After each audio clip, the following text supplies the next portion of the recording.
RFI et France 24 présentent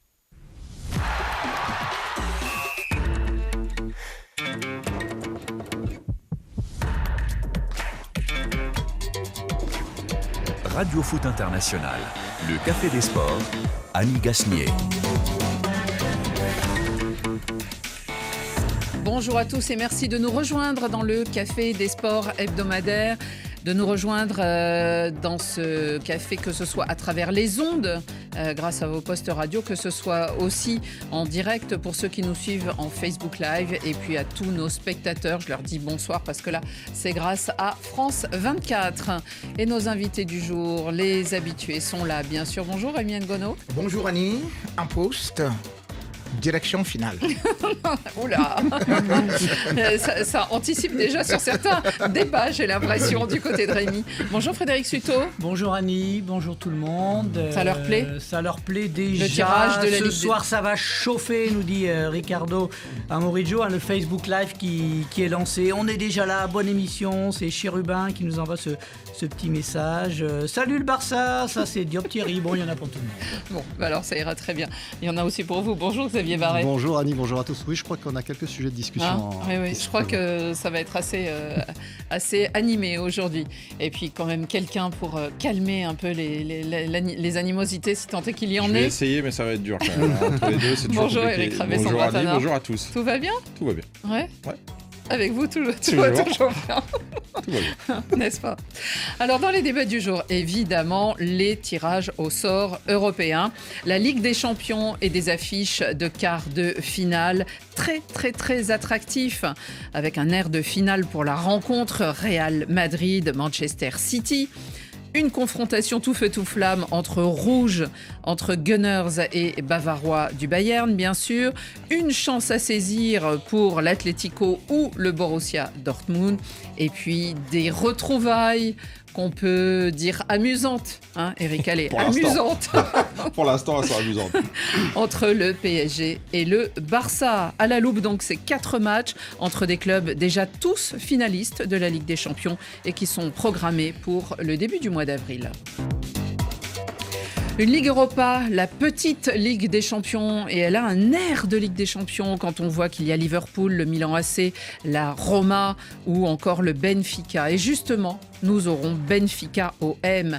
Les Marseillais peuvent-ils rêver après leur difficile qualification hier contre Villarreal ? Évidemment, nous en parlerons. Nous aurons aussi les cartons, les vôtres et les nôtres. Et au générique de cette émission, David Finzel et Pierre Guérin m'ont aidé à préparer l'émission. Mathieu De Gueldre est à la réalisation. Swell Kedir et Robin Cusneau sont là pour les moyens vidéo de France 24. Le Café des Sports, les débats sont ouverts.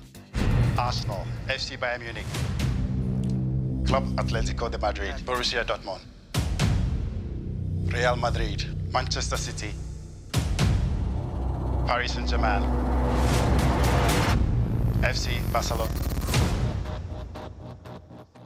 Et oui, le sort en est jeté. Et même si ces grands clubs se retrouvent régulièrement entre eux, les confrontations dues au hasard, en tout cas, donnent déjà envie d'y être et d'y assister à tous ces matchs. Et l'on commence tout de suite par ce match qui aurait pu être une finale, même s'il n'y a encore jamais eu de finale entre ces deux équipes au niveau de la Ligue des Champions. Mais c'est quand même le tenant du titre contre celui qui détient le record de titres dans la compétition. Évidemment, je parle des Merengues du Real Madrid et des Blue Sky de Manchester City. Rémi, êtes-vous inquiet ? Si je suis inquiet, cela veut dire que Dieu lui-même est inquiet au ciel. Parce que, pour l'instant, il n'y a qu'un seul Dieu en Ligue des Champions. C'est le vainqueur. C'est le vainqueur, c'est le Real Madrid, avec 14 trophées. Et quand vous additionnez tout le reste là, vous les additionnez, ça fait 13, Ligue des Champions. Donc le Real va, avec toujours cette ambition, d'aller reprendre une autre Ligue des Champions. Comment serait-on inquiet devant quelqu'un d'autre qui rêve de 2 Ligues des Champions? Pour l'instant, c'est comme le lièvre qui poursuit le chien. Qui leur a mis 4-0 la saison dernière en demi-finale. Mhm. Il faut le rappeler quand même, Annie. Oui. Et d'où toutes les magouilles qu'il y a actuellement en coulisses, parce qu'on ne connaît pas l'ordre des matchs. Et c'est ça qui est déterminant.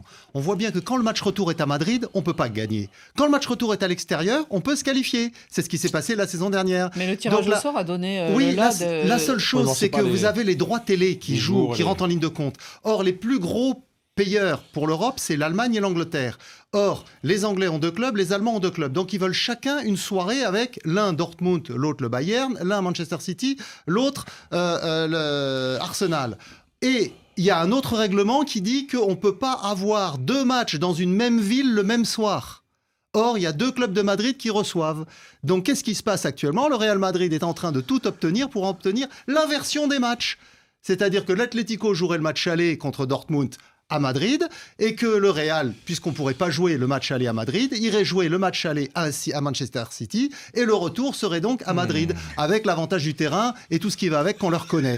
Donc on sera fixé demain parce que normalement l'UEFA communique l'ordre des matchs demain. Mais pour le moment, je peux vous dire qu'en coulisses, il s'en passe de belles. On ne peut pas d'entrée mettre ça si. sous l'angle. Les statistiques sont là. Non, Quand mais le Real il y a Madrid joue le trop match de retour à sous-entendus, domicile, là, il gagne. Xavier, il y a trop de sous-entendus. Mais non, il n'y a pas de sous-entendu, il y a des s'il te plaît, réalités s'il te plaît. statistiques. S'il Quand te le plaît. Real Madrid joue le match retour à domicile, il gagne, sauf contre l'Ajax il y a quelques années. Quand ils jouent à l'extérieur, l'an dernier, ils se prennent 4-0 à Manchester. Donc tu comprends que Manchester a aucune envie de se retrouver comme il y a 2 ans avec le match retour à Madrid, quand on sait ce qui s'y passe. Donc ils veulent absolument garder cet ordre de distribution. Le seul Et problème, c'est alors, qu'il y a qu'est-ce qui départage l'UEFA. C'est quoi L'UEFA, Mais c'est l'UEFA qui va devoir c'est-à-dire, trancher. Monsieur Séphérine? C'est-à-dire les dirigeants de l'UEFA. Absolument. S'il te plaît, Xavier. Donc Quelle est la voilà, tendance voilà l'enjeu actuellement de ce qui de se ce passe barrage, quelle est à la Lyon. tendance Xavier, Si j'en crois. Xavier est d'une malhonnêteté Non, que parfois. c'est le- mais je non, me mais demande Rémi, si c'est. Rémi, il faut savoir Je me dépasser demande de si temps c'est en dans la temps. moelle épinière. Il faut Mais savoir. voici quelqu'un qui Il faut nous dit. savoir de temps en temps Xavier, je t'ai laissé parler. dépasser Comment fais l'émission seule. le Fais côté. l'émission seule. Non, mais justement, j'expliquais les enjeux. Ah, mais si tu finis d'expliquer, toi-même tu ne comprends pas, laisse que les élèves t'expliquent. Ah bah, je suis bien Bon, curieux de maintenant, savoir ce nous que tu vas nous t'expliquons. expliquer. Qui Vas-y, est dis. en train de dire aux téléspectateurs qui viennent de suivre la qualification du Real que quand le Real joue à l'extérieur, le Real à la maison sait très bien qu'il va se qualifier parce qu'il va gagner à la maison. Sauf que Leipzig, que le Real vient justement d'éliminer, Rémi. le match c'était, attends Mani, c'est clair d'abord, que c'était d'abord à Leipzig que Real est parti gagner et au Camp Nou, le Real n'a pas gagné. Donc ton Non, théorème au Camp Nou- est déjà faux. Au Camp C'est Nou, bien. il joue pas au Camp Nou. Voilà, Real. au Il joue à Santiago Bernabéu. oui, Parce on que est au Camp d'accord. Nou n'existait plus. Maintenant, je vais te dire qu'en 2019, au Camp Nou, on a vu le même phénomène avec le Barça. C'est inversé, c'est-à-dire Rémi. que c'est des règles de Rémi, j'ai des l'UEFA. statistiques. Ce n'est pas quelque chose que le Real est en train d'inventer. Le Barça en a bénéficié comme le Barça Rémi. a bénéficié justement Pour le moment- du fait qu'on ne siffle pas le pénalty contre lui. Pour le moment, Rémi, ce on qu'on ne a le vu. sait pas pour l'instant. L'ordre des matchs n'a donc pas été donné, mais on a des statistiques quand même pour vous et je vais vous les donner. C'est la 4e fois en 5 saisons que ces deux équipes vont se retrouver pour ce qui est de la phase éliminatoire. Et pour l'instant, il y a 2 victoires pour City sur 3 matchs en 8e de finale et 1 victoire en demi-finale de City.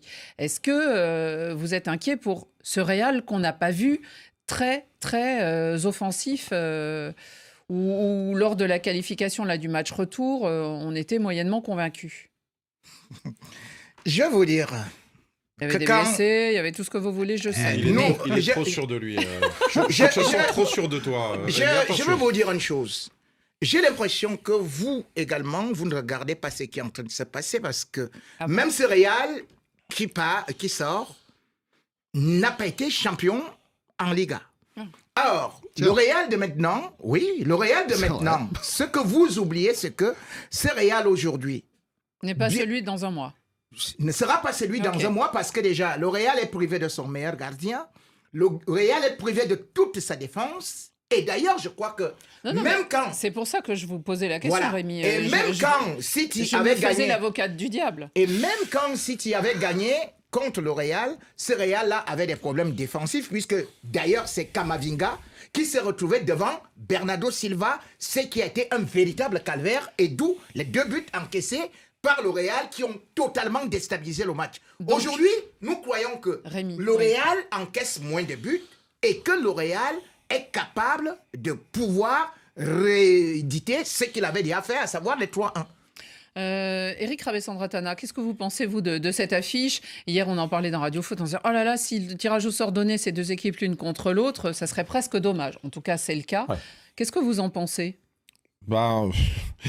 Ça va être un match difficile parce qu'on est obligé de respecter ce Real avec son parcours en Ligue des Champions. On est obligé de le respecter. Après, avec Carlo Ancelotti quand même aussi. Oui, mais il y a quand même un état de forme. Alors, on sait ça va pas jouer dans 1 semaine et 2 semaines, ça va jouer un petit peu plus. Donc, début avril. Donc ça veut dire qu'on n'a pas la certitude que ce Real sera encore un peu moins séduisant que ce qu'on voit aujourd'hui. C'est-à-dire que moi, je suis désolé, ils ne m'ont pas convaincu. Leipzig doit passer à tous les jours. Alors oui, il y a cette expérience et il y a aussi cette efficacité parce que à l'arrivée, on regarde, le Real a été efficace, même si c'est entaché des questions qu'on peut se poser et c'est souvent le cas, mais il n'empêche que le Real a été efficace et Leipzig pas. Donc c'est toujours la réponse que donne le Real en Ligue des Champions. Donc on est obligé de rester prudent par rapport à ça, mais là, c'est Manchester City en face et ça va être quand même très très difficile pour le Real. Xavier, on se dit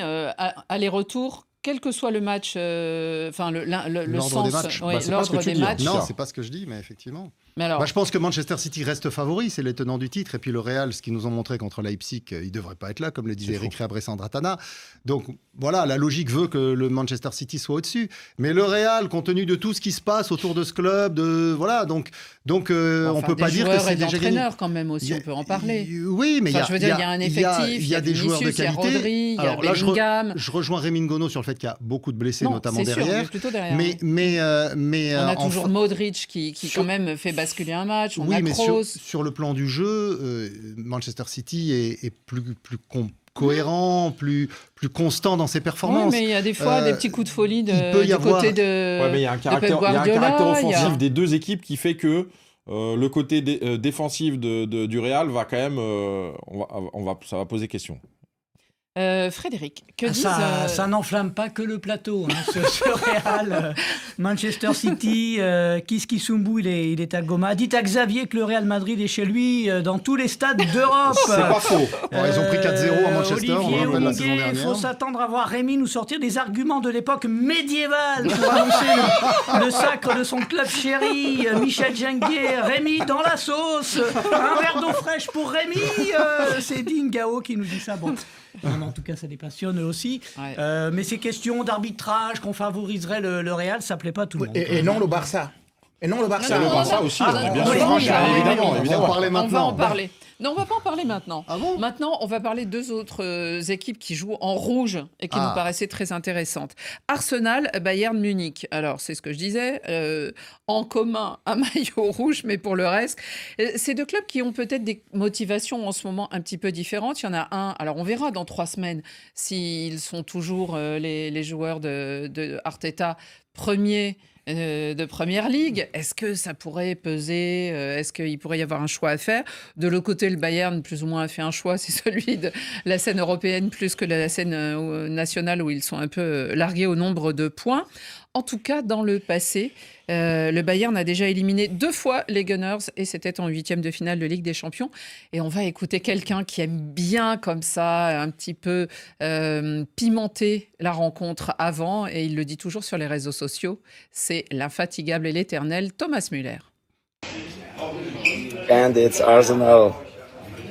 Kai Havertz, my friend, I am waiting for you. Il est coquin, hein. Il est coquin. On se souvient du mais message. il est prudent. Avant, il s'emballait un peu. Et là, aujourd'hui, il est quand même respectueux. Il se dit, je t'attends, mon ami, mais on va voir. La fois où il a parlé du Paris Saint-Germain tout à l'heure et tout, on en a beaucoup parlé. Xavier, Arsenal, Bayern Munich. Alors, avec ce petit saupoudrage, effectivement, Kai Havertz. Oui, mais surtout un élément nouveau du côté du Bayern, c'est Harry Kane, le symbole de Tottenham, le club ennemi juré des Gunners d'Arsenal, qui va être dans le camp d'en face. Donc ça va renforcer encore plus cette antagonisme entre les deux clubs. Pour le moment, au niveau des statistiques, le Bayern est largement devant. 7 victoires, 2 nuls et seulement 3 succès pour Arsenal sur les confrontations qu'il y a eu entre les deux clubs. Et puis Arsenal est un peu de retour à ce niveau de la compétition. On l'a dit au cours de la semaine, ça faisait 14 ans qu'ils n'étaient pas là. Ils ont encore pas mal de jeunes. Oui, mais ils ont montré contre Porto quand même suffisamment de détermination pour passer et c'était pas facile parce que Porto, ça reste une très bonne équipe.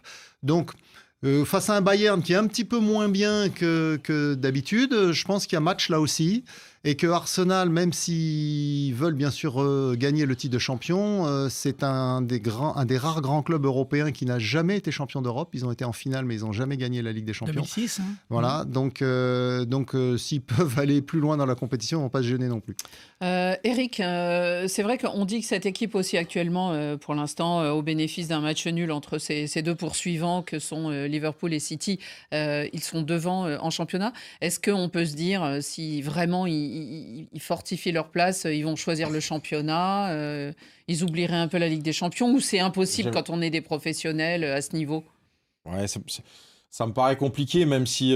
ça joue dans la tête d'un joueur. Évidemment, il y a un paramètre dont on n'a pas parlé, c'est que la finale se joue à Wembley. Et donc, en tant qu'Anglais, je pense que tu as quand même envie d'arriver jusqu'au bout, même si tu as envie de privilégier le championnat, que ce soit pour Manchester City ou pour Arsenal.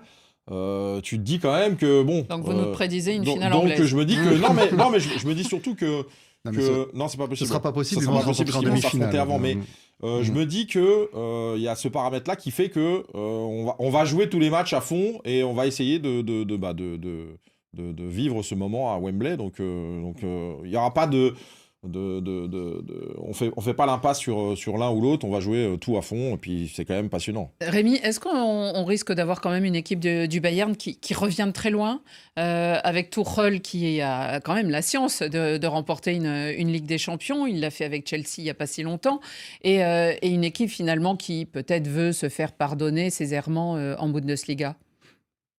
D'abord, se pardonner des errements, je ne pense pas parce que il faut savoir que le championnat de Bundesliga est très très fort.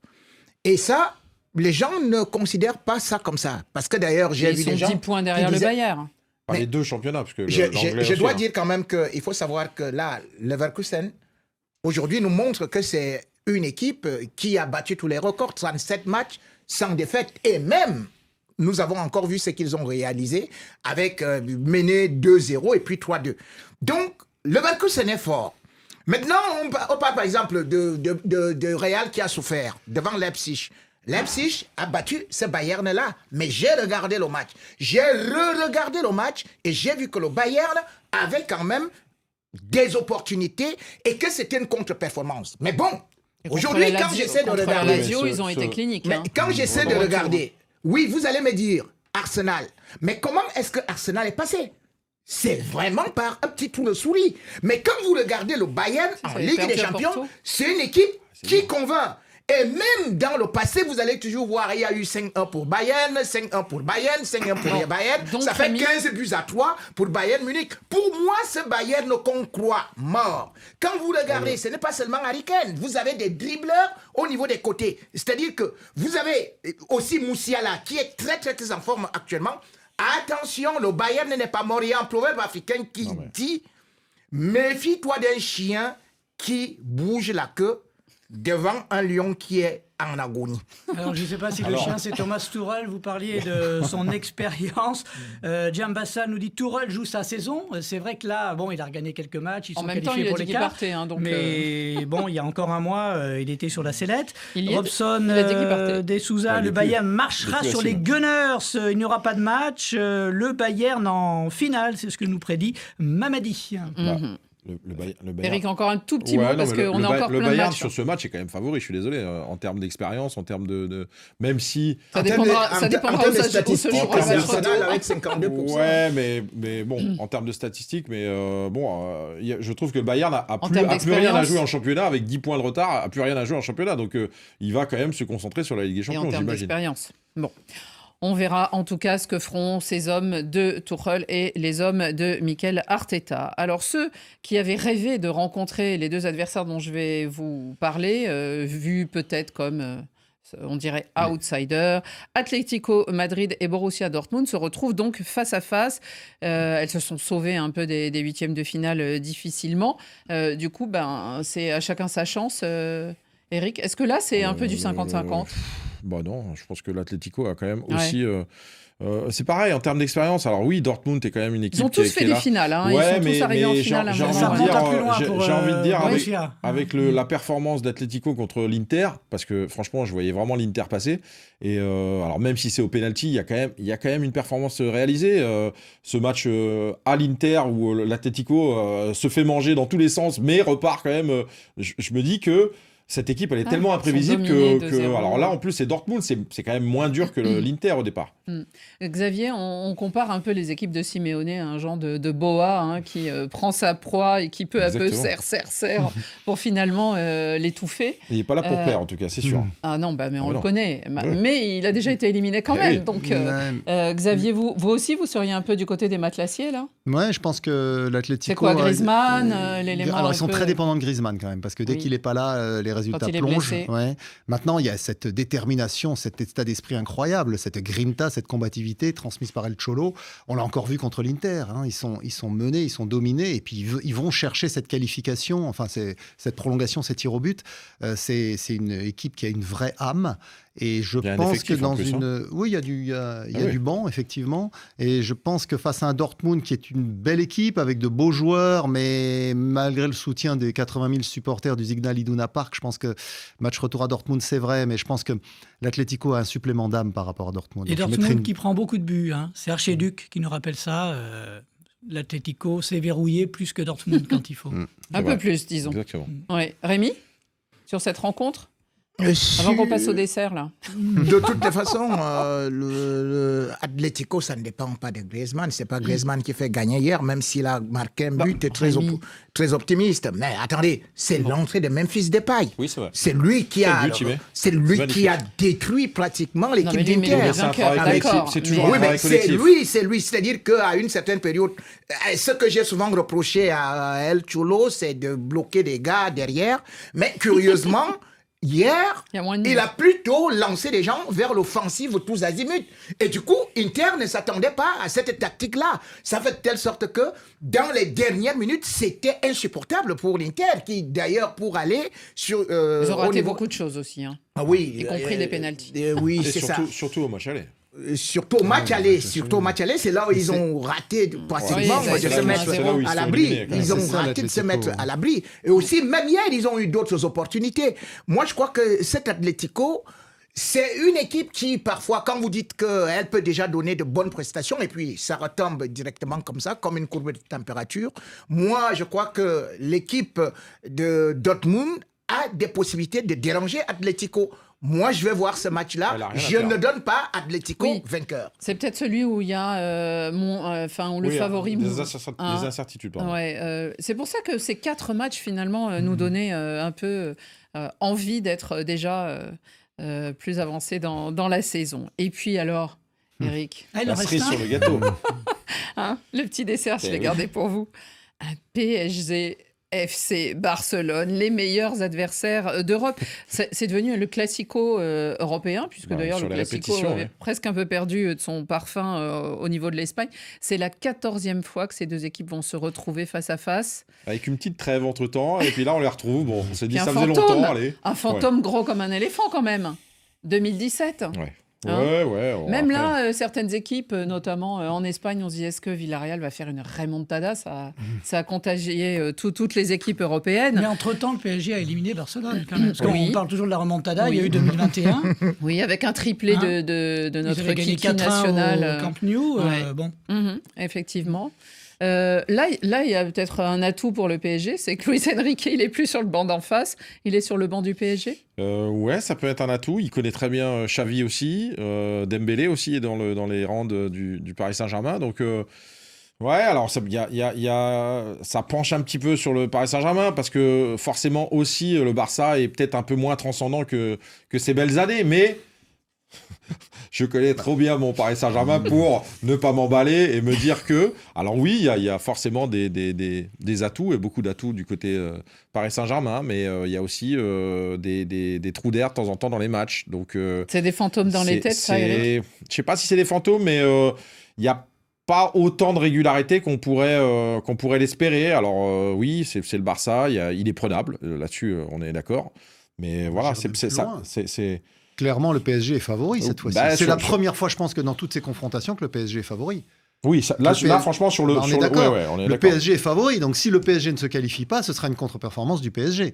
Parce qu'on voit que ce Barça-là, même champion d'Espagne, c'est une équipe qui est en totale reconstruction. Il n'y a pas d'équipe type, en fait. Il y a eu beaucoup de blessés, donc ça change tout le temps. Xavi n'a pas trouvé son équipe type. D'ailleurs, il va s'en aller. Non, mais il fait des belles découvertes. Non, mais on savait, on l'avait dit dans cette émission, Annie, dans votre émission, on avait dit que le Barça serait sauvé par la Masia, par les jeunes. Et ben là, quand il les met pour se qualifier, ils répondent présent. Ça marche, mais ils sont encore un peu tendres. Et puis à côté d'eux, il y a quelques vieux qui ont un peu de mal maintenant. Et il manque les joueurs j'allais dire, de milieu de génération qui seraient là pour tenir l'équipe. Ils en ont pas. Donc ça reste une équipe qui réussit des performances intéressantes. Mais le PSG est clairement favori. Alors le PSG est favori, mais en tout cas, le FC Barcelone s'est quand même amusé à rappeler des souvenirs. Regardez, alors pour ceux qui nous regardent, derrière, il y a un petit tweet là, écrit en anglais, Remember this. Donc, est-ce que vous vous souvenez ? Et là, on a Messi et Neymar, qui après sont passés par le Paris Saint-Germain sans faire la même chose. Et c'était les grands acteurs de cette fameuse remontada de 2017. Rémi ? J'étais en train de recevoir la prophétie. Le 29 décembre 2023, voilà ça. Ah, caméra, regardez bien. Alors, prenez, faites le zoom. Dites-nous cette prophétie. C'est l'évangéliste international, prophète Féa Benedieu, de la maison chrétienne charismatique de la seconde gloire. Il fait la prophétie le 29 décembre 2023.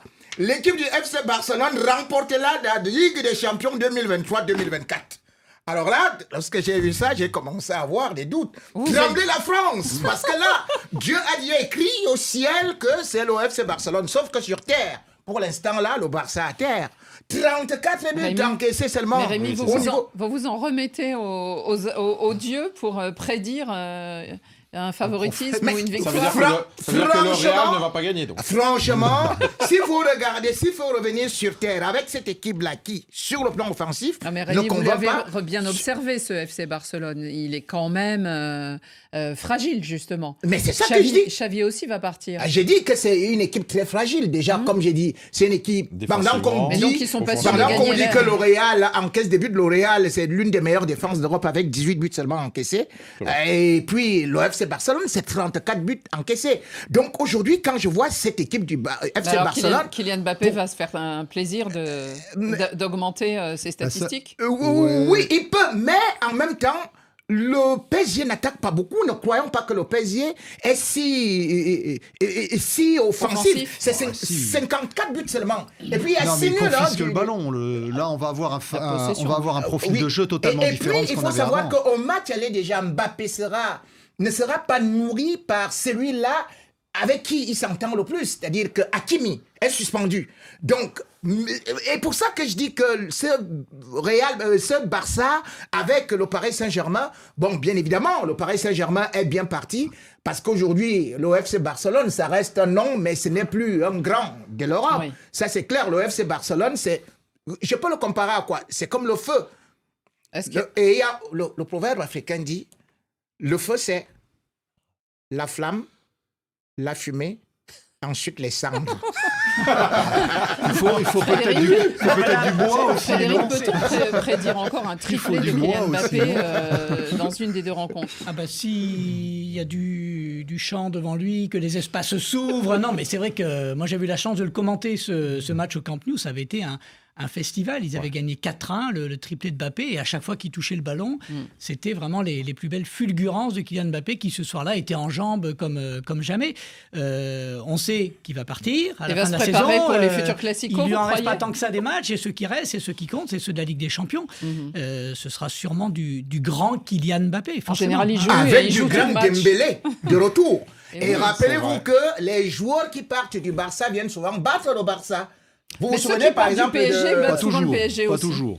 Hein Eric. Neymar, ça n'avait pas Ceux marché. qui partent, Ah, Eric, mais ce qui va être intéressant, c'est ceux de qui voir partent du PSG Enrique. battent souvent le PSG. Vous vous souvenez du 8-2?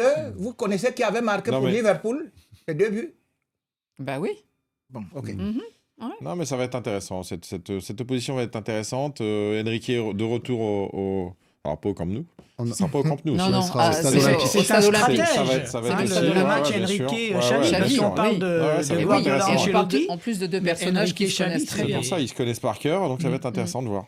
Frédéric, ça fait saliver cette rencontre où des Oui, gens alors, sont un si, peu moqueurs. Joël, le Barça va souffrir, ça va jouer sur des détails. Attention à l'ogre Barça, nous dit Mike.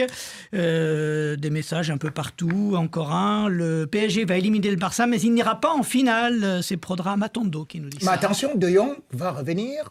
Gundogan Ouais, il y a est des- en il y a des forme. retours, ouais. Et le PSG n'est pas aussi un milieu de de toute terrain façon, aussi C'est vrai. conquérant Là, comme je moi. suis d'accord avec toi. Il Rémi, faut il y a faire très 3 attention. semaines, il y a des journées de championnat. Effectivement, il Ouais, peut se c'est pour passer ça, plein de c'est choses. difficile. Eric, pour Oui. terminer, on s'est souvenu de faits exceptionnels entre ces deux équipes.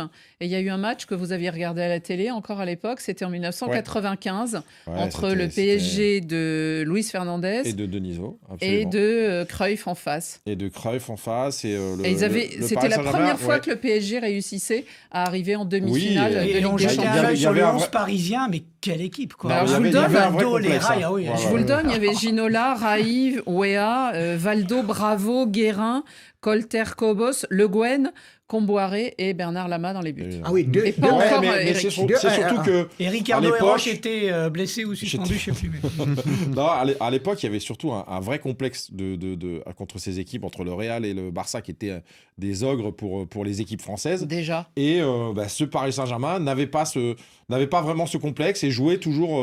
Il jouait, il était intéressant et en plus il y avait des joueurs incroyables et qui étaient capables de faire la différence et ça s'est vérifié et on a réussi à éliminer. Bah oui. Et c'était une vraie désillusion Ne pour serait-ce que Cruyff, Raï, hein. comme Parce que, meneur d'hommes. il avait, je pense que dans son ego, il avait été très vexé de se faire éliminer comme ça. En face, il y avait Keman, Hadji, Stoïkov, Eusebio, C'était une Busquets. équipe qui, Enfin, bon, bien bref, sûr. Qui avait un, gagné la un Ligue. autre temps.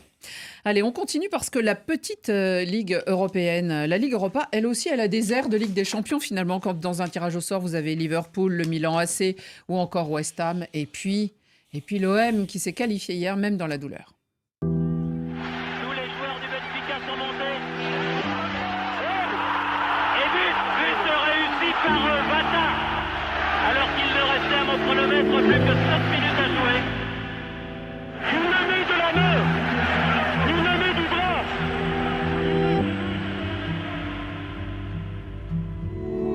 Des commentaires et des images surgis du passé de nos mémoires et aussi surgis sur les réseaux sociaux, bien sûr, où c'est toujours facile. Alors, pour ceux qui ne nous regardent pas, on avait des images de ce fameux but d'un certain Vata. Donc, c'était un soir de 1990, une demi-finale de Ligue des Champions à l'Estadio da Luz. C'est le grand stade du Benfica à Lisbonne. C'était l'OM de Bernard Tapie, éliminé donc à cause de ce but portugais. Xavier, c'était non seulement un but inscrit par les Portugais, mais c'est un but qui était entaché d'une C'est faute. inscrit de la Et là, main, c'est- surtout. Maintenant, on a la VAR. Là, on l'avait pas. Oui, Ça ne marche pas le toujours. but était particulier. Le but Pas bien. était effectivement marqué de la main par De l'Angolais l'avant-bras, on croit Vata. voir. Ça a et- été un et- drame national. Hein. Oui, Moi, je oui, me ça avait rappelle, fait une bah, polémique l'OM, on pendant en plusieurs avait jours. pleuré, Bernard, hein. C'est la Bernard finale qui Tapie, s'échappait. Bernard Tapie avait déclaré à cette occasion: maintenant je sais comment gagner une Coupe d'Europe. Regardez, ce qui le avait créé- Provençal de l'époque, on voit la une derrière nous. L'OM l'OM a été volé, cruelle déception. Absolument. L'OM avait été très bon à l'aller, ils avaient gagné que 2-1 Mmh. et ils auraient dû marquer plus Grand de buts. OM aussi. Et au retour, Ah, effectivement, ouais, ils se font éliminer sur ce but de la main de Vata à quelques minutes de la fin du match. Et effectivement, derrière, il y a toute cette polémique. Il y a l'arbitre belge qui est mort depuis, Monsieur Van Laungeno, enfin nom compliqué à prononcer, qui s'était retrouvé au centre de la polémique. C'était quelqu'un, je crois, qui était charcutier traiteur. On l'avait accusé d'être de corrompu. corruption. Enfin, il y avait, C'est il y avait eu- boucheté, quoi. il y Alors, avait- notre ami Nicolas Villas, sur les réseaux sociaux, tout à l'heure, a repris une partie de cette interview. Et c'est intéressant parce que le pauvre dit, mais à la vitesse où ça allait, je n'ai pas Ouais, vu. puis les- On lui demande si c'est une erreur. Il dit, c'est pas une erreur, c'est de la malchance. Et il dit, j'ai traîné ça tout le temps, quoi. À chaque fois que je voyais ces deux équipes jouer, bon. Eric, vous y croyez pas? Non, bah après, Il a été non, corrompu après, je sais pas s'il était corrompu parce que je suis pas sûr que Benfica faisait partie des équipes qui corrompaient les... Donc, non, je sais pas. Non, après, il peut être masqué. Il n'y avait pas la VAR, donc c'est compliqué de... Donc vous l'excusez? Non, bon, allez. Non, mais je comprends la frustration, évidemment. Tu perds sur un match, sur un but comme ça. On va en reparler, en tout cas, avec cette affaire. Exactement. En tout cas, Xavier, ce Vata, match... il vivait en Australie. La dernière fois que je l'ai eu, il était en Australie. Je ne sais pas s'il est rentré en Europe maintenant, mais il était parti très très loin. Il loin. avait un maillot de l'OM. Il peut guère aller plus loin. Ce match, alors c'est pareil, Oui. c'est la 12e fois, en tout cas, que le Benfica rencontre une équipe européenne. Ils sont quand même des fois retrouvés face à face aussi. Est-ce que là... le Benfica vient de la Ligue des Champions. L'OM, on a vu hier soir qu'après, ils ont failli vivre une remontada. C'est limite. Ça a été très compliqué pour l'OM. Ouais. Maintenant, est-ce que l'euphorie marseillaise est en train de s'éteindre, là, l'arrivée Gasset? On a vu que l'état de grâce a duré 4 ou 5 matchs. Voilà, maintenant on est dans la c'est le réalité. 5e, je et crois. on voit un club qui quand même a encore quelques trous d'air. Et hier à Villarreal, c'est une très bonne équipe de Villarreal. Ils se sont crus déjà à l'abri. Ils sont arrivés, ils ont cru qu'après ce 4-0 de l'aller, ils étaient déjà qualifiés. Alors c'était pas acquis du tout. Ils ont été menés 3-0 jusqu'à la 86e. Hein. Ouais, et il y a eu une occasion de 4-0 dans les arrêts de jeu avant qu'ils marquent ce but en contre. Ce score de l'aller était très généreux pour l'OM qui avait eu un maximum de réussite. Donc c'est un bon avertissement pour le prochain tour parce que contre Benfica, il faudra être beaucoup plus rigoureux. Benfica a connu un début de saison très compliqué. Il y a eu beaucoup de départs importants. Gonzalo Ramos qui est parti au PSG, le défenseur Alejandro Grimaldo qui est à Leverkusen, Vlaco Dimos le gardien qui est parti en Angleterre. Enzo Fernandez lui était parti. Ils ont 2 Parisiens. Ils ont 2 anciens Parisiens. Absolument. Angel Di Maria. Je pense qu'ils vont être très motivés pour ce et match. Juan Bernat. Et donc en fait, il a fallu à Roger Schmidt. Je t'ai commenté plusieurs fois cette saison. Il a fallu à Roger Schmidt plusieurs semaines pour trouver le bon système parce qu'il n'a pas de latéraux en fait. Donc il a fait un système défensif avec 3 centraux qui se décalent et des fatigant. milieux de terrain qui sont sur les côtés. Non, mais c'est vrai. Quand vous êtes centraux comme ça, vous êtes à 3 et que vous devez compenser les côtés si vous n'avez pas de vrais latéraux, c'est vraiment très fatigant. Donc c'est un système de jeu très particulier mais très dépendant aussi de Angel Di Maria, qui ne peut pas jouer tous les matchs à son meilleur, mais qui reste l'élément déclencheur de cette équipe. Il joue quand il faut, j'ai l'impression. On s'en souvient. Et c'est encore lui qui a été très souvent décisif cette saison. Eric, les Parisiens seront donc motivés contre les Marseillais. Oui, non, mais bien sûr. J'ai vu passer des messages sur les réseaux sociaux où on voit des Parisiens forcément qui disent André Di Maria fera le travail, alors que c'est assez drôle. Mais il a déjà fait face à la France. Il avait déjà fait face à la France. Mais non, mais après, c'est une équipe pas facile à jouer. C'est une équipe qui perd pas en général contre les équipes françaises chez elle. Donc c'est très rare. Donc attention, ça va être compliqué. Rémi? Honnêtement, quand j'ai vu Marseille à la peine devant Villarreal, parce que je n'ai jamais vu une telle domination, on dirait que l'OM était en train de jouer contre City plus Real. Mais Rémi, est-ce que là... 25 tirs concédés, et là, j'ai vu par exemple... Mais Aubameyang est rentré que très tard. Hein, parce que non, il est entré directement à la deuxième mi-temps. Oui, et même quand il est entré à la deuxième mi-temps... Il a eu l'occasion de tuer le match, et même quand il est entré à la deuxième mi-temps, Villarreal a quand même eu 7 occasions après. 7 occasions. C'est-à-dire que quand vous regardez le nombre d'arrêts... Est-ce qu'on peut se dire qu'au vu des autres adversaires, ils auraient pu écoper de Liverpool, ils auraient pu écoper du Milan AC, de la Roma et tout. Est-ce que finalement Marseille s'en sort bien dans ce tirage au sort quand même? Ils s'en sortent bien, mais avec ce Marseille, je ne pense pas que ce sera une affaire aussi qui sera bien en fin de compte. La seule chose qui est bien, c'est que le match de retour va se jouer au Vélodrome. Mais pour l'instant, avec les manquements que j'ai vus dans ce Marseille-là, vraiment le manque de ce qu'on peut appeler l'agressivité, les trous béants qui sont revenus, et puis j'ai trouvé une équipe très fiévreuse, très poreuse. Je ne sais pas comment est-ce qu'ils vont s'en prendre face à Benfica, que moi j'ai vu une équipe cohérente, même si vous dites qu'ils jouent avec 3 centraux, mais quand même, ils sont partis s'imposer à l'extérieur. Aller battre Glasgow, c'est pas facile. Non, c'est vrai. Allez, deux petits messages. Un qui nous arrive d'RDC, Olivier Moumbéré. Allez, l'OM est notre grand joueur de la RDC, Chancel Memba, bien sûr. Et puis Ariel Teddy, la petite séquence nostalgie, là, ça lui a plu, la main de Vata. Demi-finale 90 et 2 finales juste après. Vivement que l'OM retrouve ses grands jours. Oui. Eric, vous vouliez ajouter quelque chose? Vive l'OM. Oui, mais non. Non, je peux dire une Non, mais petite parce chose. qu'ils sont en perte de vitesse quand même. C'est-à-dire que les prestations, même en Ligue 1, contre Nantes, On a l'impression c'était vraiment qu'il chaotique. y a un essoufflement. Un peu. Ouais, là, c'est pour ça que je dis attention. Petite chance pour l'OM, c'est que Benfica aura 2 matchs, non pas un, mais 2 matchs contre le Sporting dans la semaine précédente. Ils vont les rencontrer en demi-finale de la Coupe et en championnat. Donc ils peuvent arriver contre l'OM un peu nerveusement, rincés. ça peut être... Ouais.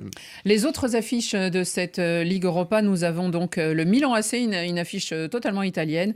Milan AC, AS Roma, Liverpool écope de l'Atalanta, autre club italien. Et puis, alors, le gros truc aussi, là, pour West Ham, Ça va être le sympa, club hein. anglais, c'est de se retrouver face au Bayer Leverkusen, qui ne joue pas la compétition depuis longtemps, mais ils sont invaincus aujourd'hui encore. Ils ont eu du mal un peu au match retour là, mais ils restent invaincus en Europe. Ils l'ont gagné, la Ligue Europa, du temps de la Coupe de l'UEFA. Oui. C'était leur seul trophée, d'ailleurs. Il y a longtemps. Mais là, ça sera amusant en plus de voir comment se comporte l'équipe de Xabi Alonso. Et puis à noter qu'il y a une autre équipe française qui est encore sur la scène européenne. C'est la petite Coupe européenne. C'est la Ligue Europa Conférence. Et pour ce qui est, les Dogs ont hérité d'Aston Villa, entraîné par Unai Emery.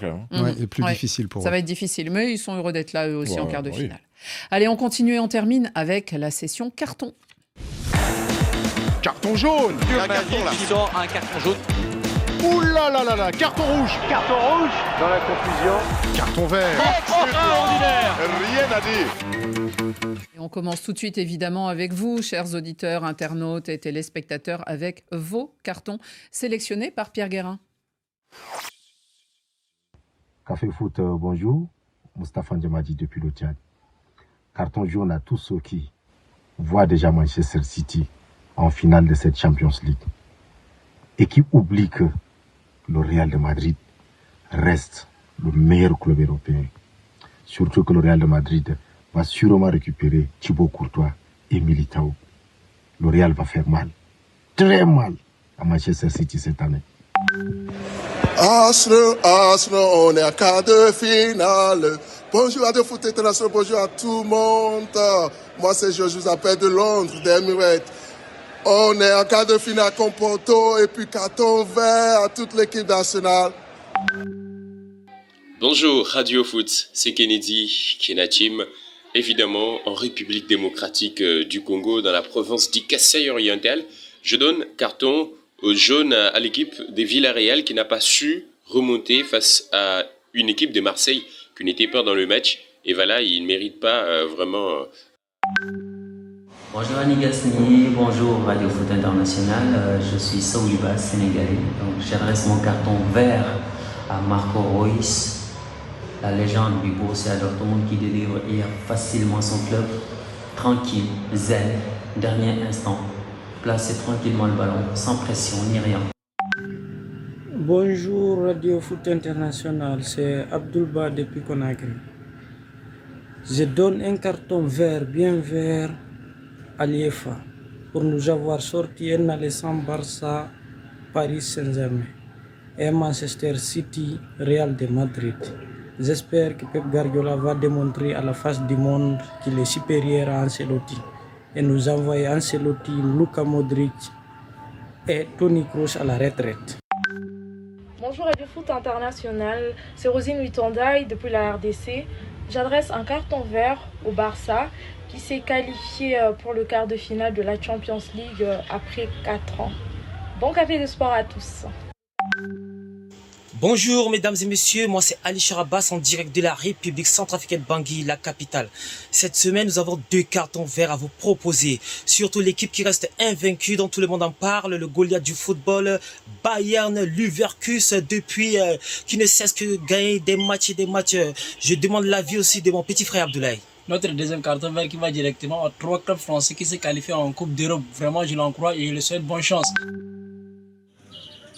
Salut Madame Annie Gasnier, salut la grande équipe de la Radio Foot International, c'est Gianni Mopila depuis Pointe-Noire, Congo-Brazzaville. Mon carton il est vert et je le donne aux équipes lillois. Lille s'est qualifié pour la première fois dans son histoire en quart de finale d'une Coupe européenne en Ligue Europa Conférence. Félicitations à l'équipe lillois et bonne suite. Bonjour à tous les membres présents dans ce café du sport, auditeurs et auditrices. C'est Aligno Diaz depuis le Sénégal à Sédhiou. Aujourd'hui, j'attribue un carton vert au club d'Al Hilal, qui vient d'enregistrer 28 victoires consécutives, toutes compétitions confondues. Le record était détenu par River Plate. Bonsoir à toute l'équipe du Café des Sports. C'est Roger à partir de la République démocratique du Congo, précisément en Colombie. Je voulais donner un carton vert à l'équipe de Twissa Mazembe et surtout pour un match qui nous rappelle les années 2009 contre Petro Atlético. J'espère que Mazembe gardera toujours la suprématie. Bonsoir Radio Foot International. Bon, moi c'est Oumar Sall depuis Dakar, Sénégal. Bon, mon carton aujourd'hui il est vert adressé au coach des Red Stars, Habib Beye. Son excellence, hein, pour son beau travail qu'il est en train de faire, son excellent travail qu'il est en train de faire depuis qu'il est à la tête de cette équipe. Et on garde l'espoir d'avoir Habib Beye comme invité pour nous parler de ce qu'est être entraîneur d'une équipe de nationale comme le Red Star qui va conduire peut-être en Ligue 2. Mais ne vendons pas la peau de l'ours avant. Oui, Rémi, c'est ça. Merci à Rosine aussi, parce que c'est une des rares filles qui ose nous envoyer des cartons et qui est aussi régulière et surtout aussi férue de football. Allez Xavier, la couleur de votre carton. Vert pour les rouges du Stade brestois. Oui, Brest, au bout de la terre, Finistère, là-bas, avec son petit stade qui n'a jamais été refait. Eh bien, Brest est deuxième du championnat. Fin de série le week-end dernier à Lens. Après 14 matchs en défaite, ils ont perdu. Ils ne méritaient pas de perdre, mais bon, ils ont perdu. C'est pas grave. Ils restent deuxième du championnat avec de belles perspectives d'être enfin européens. Ce serait la première fois de l'histoire du Stade brestois qu'ils arriveraient sur la scène européenne. Faut pas lâcher. Ouais, alors moi j'ai un carton vert pour Luis Enrique pour sa gestion de l'effectif. Luis Enrique, entraîneur du Paris Saint-Germain, évidemment. J'ai fait une bise à David Finzel, évidemment, en pensant au traitement que reçoit Mbappé. Évidemment, je pense qu'il est dans tous ses états. Mais Luis Enrique vous plaît? Ouais, non, ça me plaît parce qu'en fait, on n'a pas eu de coach qui réellement coachait normalement une équipe à Paris. On a eu des coachs influencés par les décisionnaires. Donc vous n'avez pas eu Ancelotti? Aujourd'hui, ouais, mais c'était une autre époque. Ancelotti, c'était vraiment le début de l'époque. Et là, aujourd'hui, on a eu que des entraîneurs qui se laissaient influencer. Là, on sait qu'il prend ses décisions, qu'il fait ce qu'il veut. Et moi, j'aime ça. Et ça me permet de me dire que j'ai beaucoup d'espoir pour le Paris Saint-Germain derrière. Rémi. Carton vert à Hugo Bros. Parce que depuis un certain temps, ça jase, ça fait de la publicité d'Hugo Bros comme étant devenu le plus grand sélectionneur de tous les temps, qu'on devrait faire revenir au niveau des Lions indomptables, oubliant que quand il était là, même l'argent pour manger à l'hôtel avec des Lions, il n'y avait pas les ballons et tout. Hugo Bros a décidé que lui, il reste en Afrique du Sud, car un proverbe africain dit: une flèche lancée ne revient plus. Frédéric. Moi, il est rouge, carton rouge pour la Fédération française de foot et son président Philippe Diallo. Quand il est arrivé il y a un peu plus d'un an pour remplacer Noël Le Graët, il nous avait promis que dès que ce serait possible, les Bleus, l'équipe de France, voyageraient en train. Parce qu'il faut vivre avec son temps, l'environnement, l'écologie. On n'est pas obligé de prendre l'avion à chaque fois. Là, il y a 2 matchs qui arrivent pour l'équipe de France. Un à Lyon face à l'Allemagne, un à Marseille face au Chili. C'est long. Eh bien, la SNCF leur a proposé de prendre le train. Ils ont dit: ah non, les conditions, la récupération des joueurs, c'est compliqué, vous comprenez. Donc, jet privé, comme d'habitude. Ouais, voilà, carton rouge. Carton rouge aussi de Radio Foot International au Real Madrid. N'écoutez pas Rémi. Carton rouge à cette Casablanca, à cette Maison Blanche qui refuse encore une fois de laisser partir ses internationaux pour disputer les Jeux Olympiques. Et notamment, alors c'est toutes les fédérations qui ont reçu un message, mais évidemment la fédération française, donc Camavinga et Tchouaméni ne pourront pas, ils sont punis. Alors Kiki, est-ce qu'il sera aussi puni? Vous voyez, on va bientôt le mettre sur la photo du Real Madrid. C'est la fin de ce Café des Sports, les amis. C'est déjà le week-end. Merci à tous de nous avoir suivis. Merci à ceux qui nous suivent très loin et à la semaine prochaine.